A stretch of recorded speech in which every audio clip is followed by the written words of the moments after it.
Nós vivemos em um mundo onde tudo gira em torno do nosso bem-estar. Nós temos que estar bem, nós temos que ter pessoas incríveis que nos ajudem, que nos escutem, que nos catapultem para as oportunidades. Tudo em nós precisamos buscar o máximo conforto, zero desconforto, uma vida plena, uma vida fácil, mas que principalmente as pessoas ao nosso redor contribuam para o nosso crescimento. E aí minha pergunta para você é: que marca você está deixando nas pessoas? Quem você tem sido na vida das pessoas? Que pessoas você tem catapultado? Que pessoas você tem ajudado a subir, mesmo que para isso você precise ficar no nível mais baixo? Você quer as pessoas boas, você quer o bom tratamento, você quer a humanização, você quer o entendimento, a misericórdia, a compreensão, mas quanto você tem sido bom? Quanto você tem sido misericordioso? Quanto você tem perdoado? O quanto você tem sido também aquela pessoa que não atrapalha, que não é pedra de tropeço, que não puxa o tapete da outra pessoa. Lá no livro de Lucas, no capítulo 19, está contando a história de um cara que você vai ter conhecido se você é cristão por aquela música Como Zaqueu. Você vai lembrar do tal do Zaqueu. Jesus está passando por Jericó e a fama de Jesus, a fama sempre precede. Né? Não importa se tinha rede social, se tinha telefone, carta, pombo correio, o que fosse. A fama de Jesus estava se espalhando por toda aquela região, próxima a Jerusalém e tudo mais. Então tá todo mundo sabendo que o cara faz milagres. Tá bom que ele faz alguns milagres no sábado, que não poderia ser no sábado, mas tá fazendo cego ver, paralítico andar, mudo falar, pessoa que tem hemorragia há anos, tá ressuscitando mortos. Então, assim, é um cara que tem uma fama que está correndo na boca miúda. Neste tempo, Jericó é governado pelo Império de Roma. E o Império de Roma, além de ser extremamente injusto, cobrava altos impostos. Viver nessa época era viver para trabalhar, era viver para pagar imposto para o imperador, para ele ficar cada vez mais rico e a população cada vez mais dependente e cada vez mais pobre. E as pessoas que cobravam esses impostos, os publicanos, não eram vistos com muito bons olhos. Né? Vamos dizer assim que eram os credores. É o banco batendo na sua porta, é o telemarketing ligando para você quando você atrasa o seu cartão de crédito. Não eram pessoas muito maravilhosas, muito benquistas, principalmente por aqueles que seguiam a Cristo, que olhavam para essas pessoas como grandes inimigos. Jesus está passando por Jericó e um destes publicanos fica um tanto quanto curioso. Ele é cobrador de imposto, a galera não gosta dele. Mateus também era um cobrador de imposto. A galera não gosta e só que ele tá escutando. Ele fala assim: "Pô, esse cara faz milagre. Gente ruim esse cara não pode ser. Porque se ele tá salvando a vida das pessoas, se ele tá transformando a vida das pessoas, poxa, é um cara bacana, é um cara legal. Gostei desse cara." Então, Zaqueu tá escutando falar e vem a notícia: ele vai passar por Jericó. Zaqueu fica muito impressionado, ele fala assim: "Meu Deus, ele vai estar aqui por Jericó. Eu vou fazer de tudo para ver esse cara, nem que eu tenha que ver ele de longe." E no caso de Zaqueu, tinha que ser de longe mesmo. Porque Zaqueu, ele podia ser rápido no cobrar, mas ele era baixo em estatura.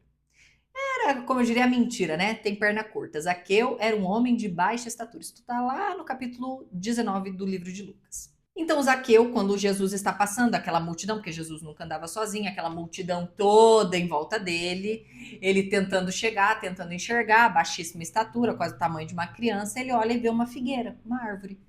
E faz como muitos de nós fazemos, às vezes ao redor de estádios de futebol, sobe nessa árvore para ver Jesus passar.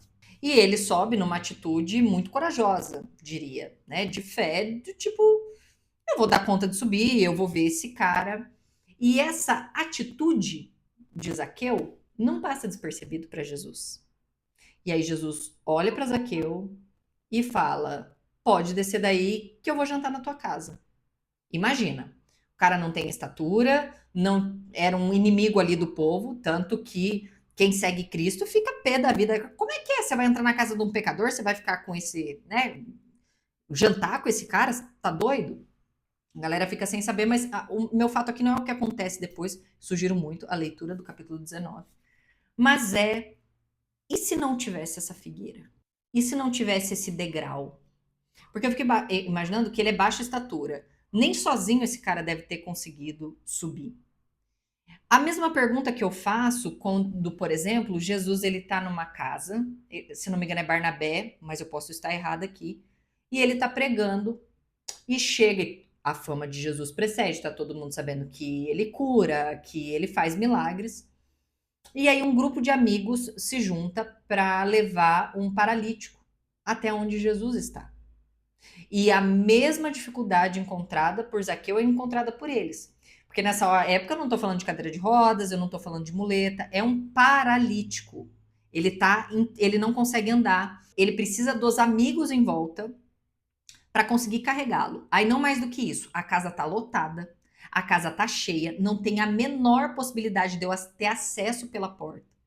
Estes amigos que eu fico pensando que também teriam as suas questões pessoais, que também teriam seus milagres para pedir para Deus, para Jesus que está ali, e eles não o fazem.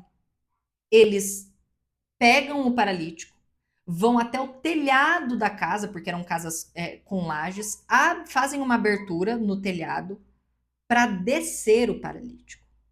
Gente, eu não estou falando de descer um saco de arroz. É uma pessoa, vamos colocar aí 70 quilos, né? Jogando baixo. 70 quilos. Num calor, no meio da multidão. Tu tem que subir uma laje. A gente não tá falando de época de elevador por aqui. Então eu fico imaginando o esforço desses amigos sem nenhuma garantia, porque o paralítico podia chegar lá e Jesus falar: não, não vou fazer, não é hoje, hoje não é o dia do milagre, não é o dia do seu amigo. Mas eles fazem toda essa força para que o paralítico desça. E eu fico pensando na participação dessa figueira para Zaqueu, como um trampolim para que Jesus visse ele. Eu fico pensando nesses amigos que carregaram o paralítico, do quanto essas pessoas deixaram, no caso dos amigos, os seus interesses pessoais para que outra pessoa fosse ajudada primeiro.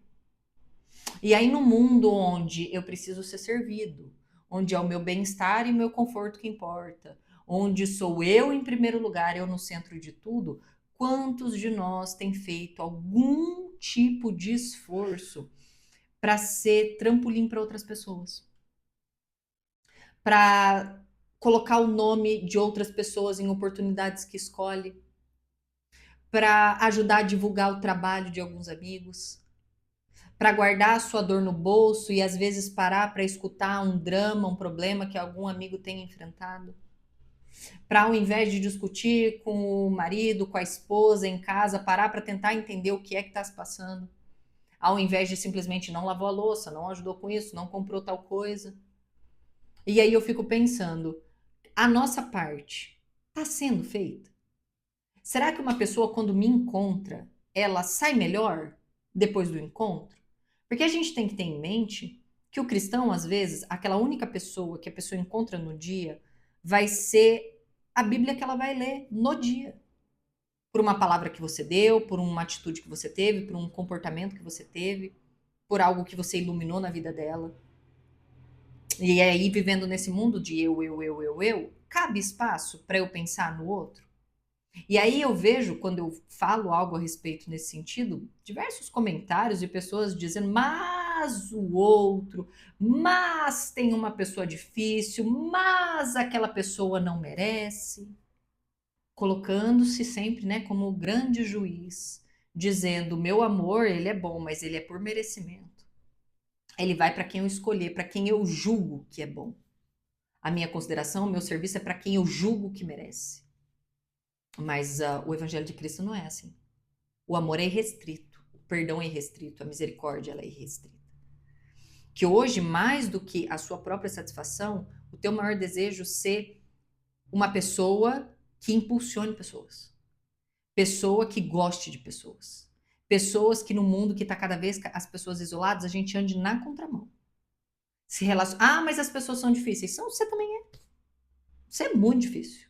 É que a gente se bota em alta conta, né? Mas você também é muito difícil. Agora, imagina se as pessoas lidando com você dissessem: é muito difícil, não vou dar uma chance para uma pessoa. Aí você não ia gostar. Que a gente também não faça isso com o nosso próximo.